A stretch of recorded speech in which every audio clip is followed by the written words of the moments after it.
Hey everybody, I'm Ryan Kennelly and I'm headed to Wyoming to meet up with the Wyoming Roamer as we tour around the desert in a cool little vehicle. We'll talk more about that next, but what we're really there for is to check out the new Relic Run 2020 route. You might get to see a couple of sneak peeks of what we got going on this year. All right, Bob, so you picked me up from the airport in this crazy right-hand drive Toyota vehicle. What is this? This truck is a 1992 HZJ73 Toyota Land Cruiser. It's pretty awesome. Yeah, it's Toyota's replacement truck for the 40 Series Land Cruiser, which was their utility vehicle that they made, and it basically put Toyota Land Cruiser on the map. Everybody recognizes the 40s. This one here is like I said, the direct replacement, and it's got a lot more upgrades to it. Things like power steering, 4-wheel disc brakes, 5-speed transmission, 6-cylinder diesel engine. That's my favorite part right there. Yep, mine too. It gets great gas mileage, good low-end torque. So you said something. You drove from your place in Cody to Rock Springs to pick me up at the airport on less than 13 gallons of gas? Yes, yep. How far is that? That was 460 kilometers. Yeah. So I don't know what that is. What's 460 kilometers? We'll have to figure that out. We'll do some math. Yeah. So a couple of things. I know we can't leave anything alone. So as soon as you got it, you had, what, 4 or 5 modifications you had to do, starting with in Wyoming, you need to have front end protection. This truck had a nice bumper on it, but it didn't have the full grille protection. So I called Kurt and ordered an ARB full bull bar for the front.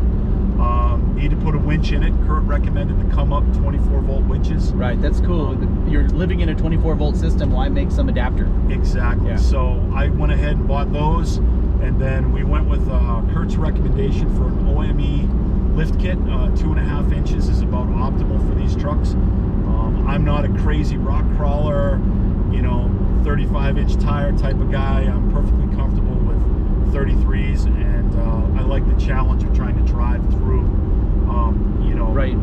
Use my skills instead of building a truck to compensate. So yeah, we're not conquering, we're just in the environment enjoying it. Exactly. I'm with you. Yep.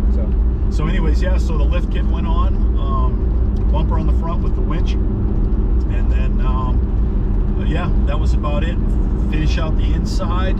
The gentleman that had this before me did some amazing carpentry work. He took the panels out of the back, the interior panels, and remade them out of birch plywood and finished them off nice. And then he put a marine grade plywood decking in, took the rear seat out, and put E-track tie downs in there and the whole 9 yards. So it was well on its way to being what I wanted to do with it, was a 2-person exploration truck. Right. By definition, people talk about overlanding all the time, but it's always been car camping to us, right? Yeah. But you really made something that you could tie everything down safely, and if you had a tip over, you weren't going to get an avalanche on the inside of the vehicle. Exactly. Right. Gear tie down is very important in security. Right. So yeah, the boxes in the back snap in and they bolt down to the floor, so they're solid. My fridge has got good tie downs. So yeah, with the exception of a soft duffel bag with socks and underwear, everything else is secure. Gotcha. So what's the future modifications, and where's this thing going next? The next big modification for this is a rear bumper. I'm sorry, this is the road I think we wanted to take. That sign said closed or something, didn't it? Yeah. So I gotta scoot over here real quick. Well, it didn't take long for us to forget about that sign that said road closed when we ran into these horses.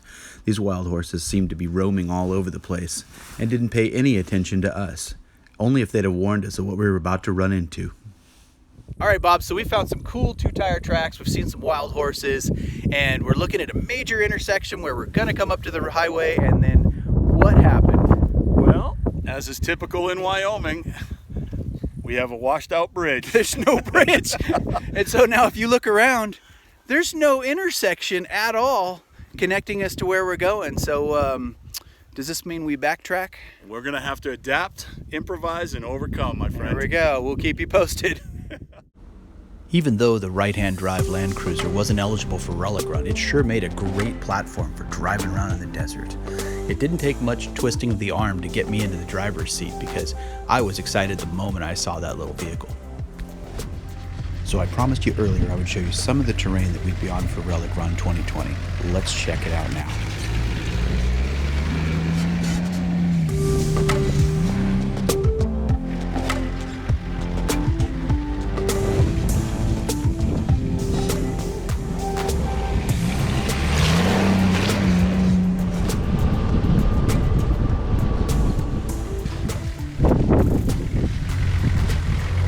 If you love all things vintage heading out into the trail with your vintage 4x4, then you should sign up for Relic Run 2020. If you'd like to know more about Relic Run, head over to Expedition Utah. There you're going to have to sign up so you can access the Relic Run page. By the way, it's not just as easy as signing up. Your car has to qualify. So, we'll see you soon.